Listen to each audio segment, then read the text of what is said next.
నేను doctor Sriranjani Sunkavalli, Saraswati nursing home, Guntur. ఇవాళ world cancer day. ఆడవాళ్ళలో వచ్చే క్యాన్సర్స్లో అన్నిటికన్నా ప్రథమ స్థానం బ్రెస్ట్ క్యాన్సర్ది. ఇవాళ బ్రెస్ట్ క్యాన్సర్ని ఎర్లీగా ఎలా డిటెక్ట్ చేయొచ్చో చెప్తాను. 20 సంవత్సరాలు పైబడిన అమ్మాయిలందరూ నెలసరి అయిపోయిన తర్వాత ఒకసారి పడుకొని ఎవరి బ్రెస్ట్ వాళ్ళు ఎగ్జామిన్ చేసుకోవాలి. దాన్నే బ్రెస్ట్ సెల్ఫ్ ఎగ్జామినేషన్ అంటాం. అది ఎలా చేయాలో ఇప్పుడు మీకు చూపిస్తాను. ఇలా పడుకొని చెయ్యి వెనకతలు పెట్టుకొని, తల వెనకాల పెట్టుకొని, బ్రెస్ట్ టిష్యూని ఈ మునివేళ్లతో, ఈ 3 ఫింగర్స్తో ఇట్లా అదిమి తిప్పుతూ, రౌండ్ సర్క్యులర్ మూమెంట్స్తో బ్రెస్ట్ చుట్టూ తిప్పుతూ అదిమి చూడాలి. అలా 2 బ్రెస్ట్లు చూసుకున్నాక సంకలో కూడా ఏమైనా గెడ్డలు ఉన్నాయా అన్నది ఇట్లా నొక్కి చూస్తూ ఉండాలి, అదిమి చూడాలి. అంతేగాని ఇలా నొక్కుతూ చూడకూడదు.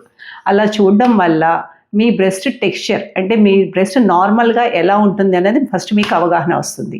అప్పుడు ప్రతి నెల చూడడం వల్ల ఏమైనా గెడ్డలు కానీ ఏమైనా ఉంటే ముందే మీకు తెలిసి డాక్టర్ దగ్గరికి తొందరగా వెళ్తారు. దీనివల్ల ఎర్లీ స్టేజ్లోనే బ్రెస్ట్ క్యాన్సర్ని మనం డిటెక్ట్ చేయొచ్చు.